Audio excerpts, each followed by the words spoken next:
आज पुणी आ गोटे नुआ वीडियो को स्वागत। आज आम आलोचना करिया आ गोटे रैली विषय से ईवीएम विरोधी रैली। गोटे रैली होता 2024 जनवरी 31 तारिख में। आ गोटे रैली होगा जाऊँ ईवीएम विरोधी रैली 2024 फेब्रुआरी 22 तारिख में। तापर से ईवीएम विरोधी केतेक कथा आम वीडियो आलोचना करिया। से आम वीडियो को आरंभ शेष जाए देखूँ। भल लगी वीडियो को लाइक और शेयर करदे। एमती वीडियो सब देखापी आम चैनल को सब्सक्राइब और नोटिफिकेशन बेल को बाड़िया को भूलिए ना। चलन तेज वीडियो आरंभ करिया। मु रथ आपन रथ बॉयज चैनल को स्वागत। पूर्व जो रैली होता ईवीएम विरोधी रैली, से रैली रे निर्वाचन आयोग को 10 दिन समय दि जाता। जदि निर्वाचन आयोग 10 दिन भितर ईवीएम को बंद न करी बैलेट पेपर निर्वाचन करने घोषणा न करे पुणी आ गोटे बड़ आंदोलन हम बोलिका बामसेफ्र लीडर बावन मेश्राम चेतावनी देते। तापर 10 दिन समय दि जाता। पुणी बावन मेश्राम आ गोटे आंदोलन घोषणा कर सारी, जोटा कि 2024 22 फेब्रुआरी दिन हम। आउ 10 दिन भीतर यदि चुनाव आयोग बा निर्वाचन आयोग ईवीएम बंद पाई राजी है तेबे आंदोलन रद्द हम। जदि नहला पुणी आंदोलन कराहब। तार बावन मेश्राम गोटे दाबी रोचे ईवीएम रे घोटाला प्रबल होची हारिबा लोक से जीति जाउची। ए सब हेले गणतंत्र पाई विपद सृष्टि करूँ, जहाँपर कि देश गोटे भल नेता आम पाइपर नहीं। से दुर्नीतिखोर लांचखोर एवं दुष्ट नेता माने ही आसी आम देश को बर्बाद करेंगे। जहाँफल कि से आम मुंडे बसैकी आम नेता मानुचे, आमर राजा मानुचे। से द्वारा ही दिने देश बुड़ब, नष्ट हम और ध्वंस हम। शेष में परस्पर मध्य हणाकटा एवं विभिन्न प्रकार अराजकता सृष्टि हम। से ईवीएम को प्रथम बंद करा जाओ, बैलेट पेपर निर्वाचन हो, जहाँफल कि सठिक नेता बा भल नेता निर्वाचन हो पारे। किंतु निर्वाचन आयोग दाबी है ना ईवीएम केबे घोटाला हो पार नहीं। ईवीएम है आंटी हैकिंग सिस्टम अच्छी, आंटी टेम्परिंग सिस्टम अच्छी, आंटी मैनिपुलेट सिस्टम अच्छी, जहाँफल कि ईवीएम कौन छेड़छाड़ ही करहब ना। तुम जिते जहाँ कले भी ईवीएम रिजल्ट सठिक ही बाहर। तार सही कथा जिते बीजेपी 2 जन सांसद थे आमर लालकृष्ण आडवाणी आउ जन नेता से कोर्टे दाखल करते जन आम ईवीएम ईवीएम प्रबल दुर्नीति होची। जिते दुर्नीति होची से सुप्रीम कोर्ट ऑर्डर देता अक्टोबर 8 तारिख 2013 मसीह ईवीएम घोटाला को रोकने गोटे गोटे वीवीपैट मेसीन लगा जाओ। वीवीपैट मेसीन काम है ईवीएम जो बैलेट यूनिट रे भोट देला परे से वीवीपैट मेसीन रे से पर्चीटा छापिकी बाहर आसो आउटा से स्टोर होकर रहा। निर्वाचन आयोग से कौन करा दरकार, निर्वाचन आयोग ईवीएम मेसीन रिजल्ट को देखो आ बैलेट पेपर यूनिट जी जो बैलेट पेपर कागज जी बाहर वीवीपैट मेसीन से कागज गुड़िक सब गणिब, गणिकी आ रिजल्ट तार रिजल्ट मिलेब। जब ठीक है ताने से अनुसार विजय पराजय घोषणा करा कथा। किंतु निर्वाचन आयोग से कला ना। 2014 से कला ना। 2019 बेले को सब मेसीन सब ईवीएम मेसीन वीवीपैट लग सारा। तापर भी से 1% वीवीपैट मेसीन वीवीपैट पर्ची ही गणिला। आमर सुप्रीम कोर्ट आदेश दिखाई कौन तुम 100% गणिब तार मिला कर। किंतु निर्वाचन आयोग से निजे निजे गोटे आईन कर ना 1% गणा हम। तार जुक्ति है कौन निर्वाचन आयोग एत गुड़े ये पर्ची वीवीपैट मेसीन जो पर्ची बाहर से गणिला बेलू आमको आ 2-3 दिन समय लगे। यहीटा तार जुक्ति करुचु। तापर आ जुक्ति कर आम देश में ढेर जनसंख्या, एत जनसंख्या भितर आम ताको पुणी केमिति गणिया बहुत कष्टकर है कि सी ये जुक्ति कर। किंतु संविधान रे आईन रही आमर निर्वाचन करेंगे तुम फ्री फेयर आउ ट्रांसपेरेंट हवा दरकार, स्वच्छ निरपेक्ष आउ आखि को ठीक भाव में देखा दरकार। माने भोट के दजाऊँगी से आखि को भला भाव देखा दरकार। हाँ कन्फर्म हवा दरकार, माने मुझे भोट देली এই নেতাকে ভোট দেଲେ ବୋଲି কনফর্ম হওয়া দরকার, কিন্তু সেটা কেবল ব্যালট পেপরে ହିଁ সেটা সম্ভব হয়েপাରୁଥିଲା। কিন্তু ইভিএম তার মাধ্যমରେ କେପଟକୁ କେପଟେ ଗଲା, କେଆଡ଼େ କେଆଡ଼େ କିଏ ଦେଖୁଛୁ। କିନ୍ତୁ ପର୍ଚି ବି ଏବେ ଯେଉଁ ବାହାରୁଛୁ, ଆଗରୁ ଧଳା କାଚ ଥିଲା, କନଫର୍ମ ଦେଖାଯାଉଥିଲା, ଏବେ କଳା କାଚ ଆସିଲାଣି।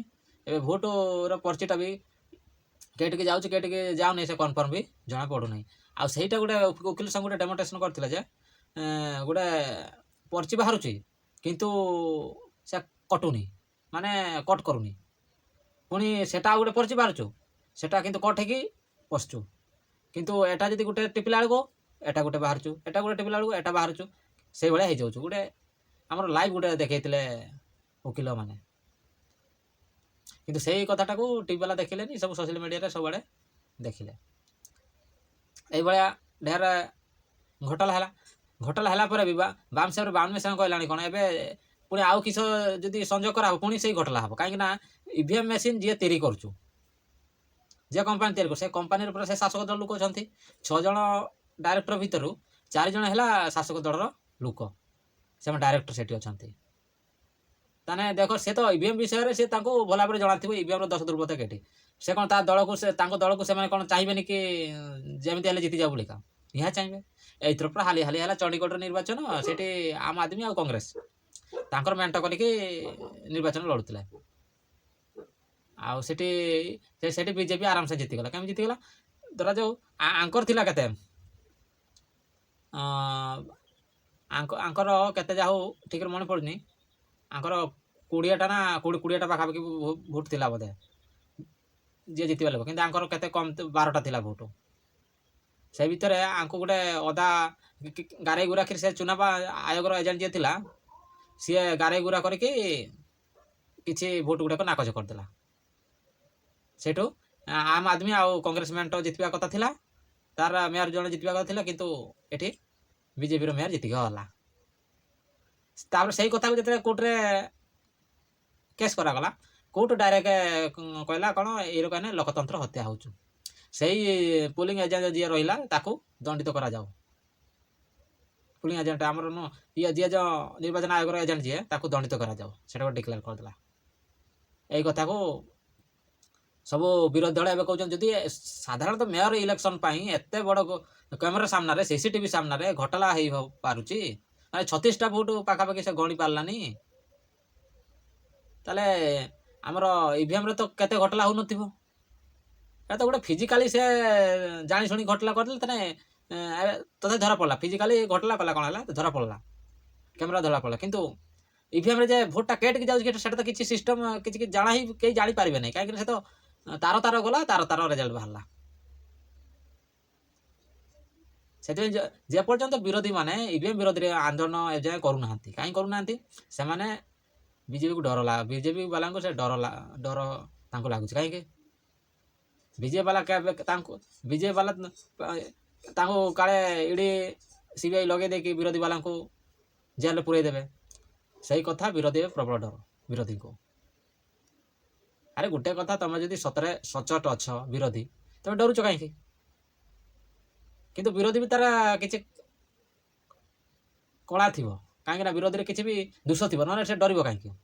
ଆରେ ଜଣେ ଯଦି ଦୋଷ ନଥିବ ସେ ଡରିବ କାହିଁକି? ଆରେ ଇଭିଏମ୍ରେ ଘଟଲା ମୁଁ ଧରନି, ମୁଁ କହିନି କିସ ହେଲା, ଆନ୍ଦୋଳନ କନି କିସ ହେଲା, ଯଦି ମୋର ଦୋଷ କିଛି ନାହିଁ, ଇଡି ସିବିଆଇ ମୋର କ'ଣ କରିବ, ଆସୁ ଇଏ କରୁ। କିନ୍ତୁ ସେଇ କଥାକୁ ବିରୋଧୀ ବାଲା ପ୍ରବଳ ଡରୁଛନ୍ତି। ସେମାନେ ଇଣ୍ଡିଆ ମେଣ୍ଟ ଗୋଟେ କରିଦେଲେ, ଇଣ୍ଡିଆ ମେଣ୍ଟ ତମେ ଇଭିଏମ୍ ଥିବା ପର୍ଯ୍ୟନ୍ତ ତମେ ଇଣ୍ଡିଆ ମେଣ୍ଟ ଜିତିପାରିବ, ମୁଟେ ଜିତିପାରିବନି। ଆରେ ତମେ ହୁଏତ ବାଲାଟ ପେପରରେ ଜିତିପାରେ, ବାଲାଟ ପେପର ଯଦି ଇଲେକ୍ସନ ହେବ, ହୁଏତ ବିଜେପି ସେଠି ହାରିପାରେ, କାହିଁକିନା ସେଠି ବାଲାଟ ପେପରରେ ଘୋଟାଲା କରିବା ବହୁତ ମୁସ୍କିଲ, ଅସମ୍ଭବ ମଧ୍ୟ।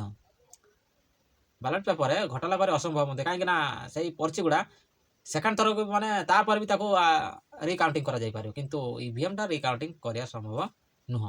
କାହିଁକିନା ସିଏ ନିର୍ବାଚନ ଆୟୋଗ ପୁରା ପର୍ଚି ବର୍ଷେ ପର୍ଯ୍ୟନ୍ତ 2 ବର୍ଷ ପର୍ଯ୍ୟନ୍ତ ପର୍ଚି ଗୁଡ଼ା ରଖିବା କଥା, ସେ ଇଭିଏମ୍ର ପର୍ଚି ଗୁଡ଼ା, କିନ୍ତୁ ସେ ଇଭିଏମ୍ ପର୍ଚି ସେ ସାଙ୍ଗେ ସାଙ୍ଗେ ନଷ୍ଟ କରିଦେଉଛୁ। ନଷ୍ଟ କରିବାର କାରଣ କ'ଣ, କାଳେ ଧରା ପଡ଼ିଯିବ, ସତଟା ତ କାଳେ ଧରା ପଡ଼ିଯିବ, ବିରୋଧୀ ବାଲା କେବେ କାଳେ ଧରିଦେବେ, ସେଇ କଥାକୁ ନିର୍ବାଚନ ଆୟୋଗର ଡର। କାହିଁକିନା ନିର୍ବାଚନ ଆୟୋଗ ପାଖକୁ ଯେଦିନ ବାମସାହେବ ଲୋକମାନେ ଆନ୍ଦୋଳନ କରିବାକୁ ଯାଇଥିଲେ, ଯେତେବେଳେ ଆନ୍ଦୋଳନ କରିବାକୁ ଯାଇଥିଲେ, ସେ ନିର୍ବାଚନ ଆୟୋଗ ଗୋଟେ ସ୍ୱାଧୀନ ସଂସ୍ଥା, ସେ ସଂସ୍ଥାକୁ ଯେକୌଣସି ଲୋକ ଯାଇକି ତା କଥା ଜଣାଇ ପାରିବ। କିନ୍ତୁ ସରକାରର ସେଟା ଗୋଟେ ସରକାର ଅଣ୍ଡରରେ ସେଟା ନାହିଁ।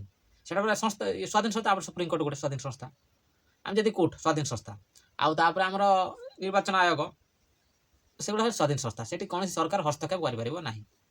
କିନ୍ତୁ ଏମାନେ ଆନ୍ଦୋଳନକାରୀ ଯେତେବେଳେ ଗଲେ ଇଏ ସରକାର କ'ଣ କଲା, ସେ ନିର୍ବାଚନ ଆୟୋଗ ଅଫିସ ଯିବା ପୂର୍ବରୁ ବ୍ୟାରିକେଡ୍ ଲଗାଇଦେଲା, ପୁଲିସ ଫୋର୍ସ ମୁତୟନ କରିଦେଲା। ଏମିତି କରିବାର କାରଣ କ'ଣ? ସଫା ପ୍ରମାଣ ଜଣାପଡ଼ୁଛି ନିର୍ବାଚନ ଆୟୋଗ ଆଉ ସୁପ୍ରିମକୋର୍ଟ ମଧ୍ୟରେ କିଛି ଦିଆନିଆ ହେଇଯାଇଛି, ବା ସରକାରଙ୍କ କଥାରେ ଇଏ ଆମର ନିର୍ବାଚନ ଆୟୋଗ ଚାଲୁଛି। କିନ୍ତୁ ସେଇ କଥାକୁ ଯେତେବେଳେ ଏମିତି ଇଭିଏମ୍ ଘୋଟାଲା କଥା ଯେତେ ପ୍ରମାଣ କରି ଦେଖେଇଲେ ମଧ୍ୟ ସେ ନିର୍ବାଚନ ଆୟୋଗ ମନା କରୁଛି କାହିଁକି? ସେ ଜିତ୍ କାହିଁକି? ଆରେ ସଂଗଠନ, ଏଠି କୌଣସି ରାଜନୀତି ପାର୍ଟି କହୁନାହିଁ ଯେ ଇଭିଏମ୍ ବନ୍ଦ କର ବୋଲିକା। ଏଇଟା ସାମାଜିକ କର୍ମୀ ସବୁ କହୁଛନ୍ତି, ଭାରତର ଜନତା ସବୁ କହୁଛନ୍ତି ତୁମେ ଇଭିଏମ୍ ବନ୍ଦ କର, ବାଲଟ ପେପରକୁ ନିର୍ବାଚନ କର। କିନ୍ତୁ ନିର୍ବାଚନ ଆୟୋଗ କହୁଛୁ ନା ଇଭିଏମ୍ରେ ହିଁ ହେବ। ନା ଇଭିଏମ୍ରେ କାହିଁକି ହେବ? କମ୍ ଦିନ ଭିତରେ ବାହାରୁଛି। ଆରେ ଇଭିଏମ୍ ଯେଉଁ କମ୍ ଦିନ ଭିତରେ କେତେ ଦିନ ବାହାରୁଛି? ଇଭିଏମ୍ରୁ ମାସେ ଲାଗିଯାଉଛୁ। ନହେଲେ ବାଲଟ ପେପର ଆଉ 3-4 ଦିନ ଲାଗିବ କହୁଛୁ। ଯଦି 3-4 ଦିନ, ତାହେଲେ 30 ଦିନ ଯଦି ଲାଗିଲା ଇଭିଏମ୍ରେ କାଉଣ୍ଟିଂ କରିବା ପାଇଁ, ଆଉ ବାଲଟ ପେପର ହେଲେ ଆଉ 3-4 ଦିନ, 4 ଦିନ ମାନେ କ'ଣ, ଧର 34 ଦିନ, ଆଉ 34 ଦିନ ପାଇଁ ଢେର ଦିନ ହେଇଗଲା ନା। ଆରେ ଏଇଟା ସମ୍ବିଧାନ ତାର ଆଇନ କହୁଛୁ ତମେ ନିର୍ବାଚନ କରିବ ଫ୍ରି, ଫେୟାର ଆଉ ଟ୍ରାନ୍ସପାରେନ୍ସ ହେବା ଦରକାର। କେତେ ସମୟ ଯେ ଲାଗିବ ଏତିକି ଦିନ ଭିତରେ ସାର, କି କମ୍ ଦିନ ଆଉ ଟିକେ କମ୍ ସମୟ କର, ସିଏ କହୁଛି। ସେଇ କଥା ତ କହୁନି। ତମ ନିର୍ବାଚନ ଆୟୋଗ ତମର କାମ ହେଲା ଯେତେ ଦିନ ଲାଗୁ ନ ଲାଗୁ ସେଟା କିଛି ଯାଏ ଆସେ ନାହିଁ, କିନ୍ତୁ ରେଜଲ୍ଟଟା ଫ୍ରି, ଫେୟାର ଆଉ ଟ୍ରାନ୍ସପାରେନ୍ସି ହେବା ଦରକାର ହେଲା, ପରୋକ୍ଷ ଭାବରେ ହେବା ଦରକାର।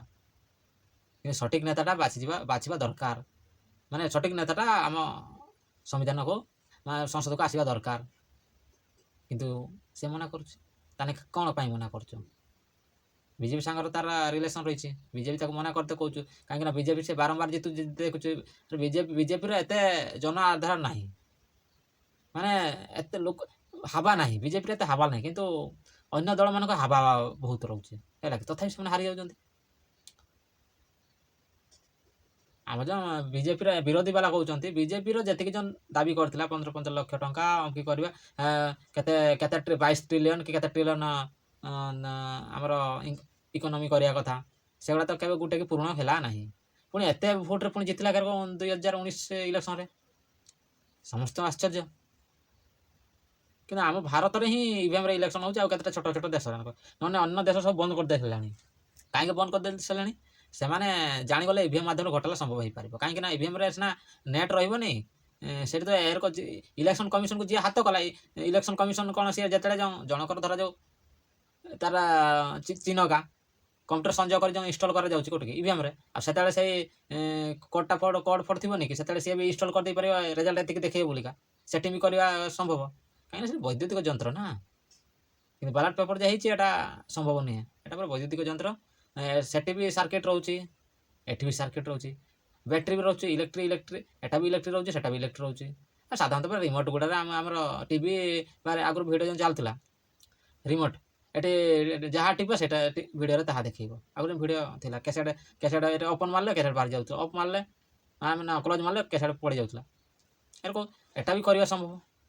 ଆଉ ସେଥିପାଇଁ ତ ଅନ୍ୟ ବଡ଼ ବଡ଼ ଦେଶମାନଙ୍କ ବନ୍ଦ କର। ସେମାନେ କ'ଣ ଟେକ୍ନିକାଲ, ମାନେ ଟେକ୍ନୋଲୋଜିର କ'ଣ ଆମଠୁ କମ୍ କି? ସେମାନେ ପୁରା ଆଡ଼ଭାନ୍ସ ଟେକ୍ନୋଲୋଜି ରହିଛି। ସେମାନେ କ'ଣ ଇଭିଏମ୍ରେ ଇଲେକ୍ସନ୍ କରିପାରିନଥାନ୍ତେ କି?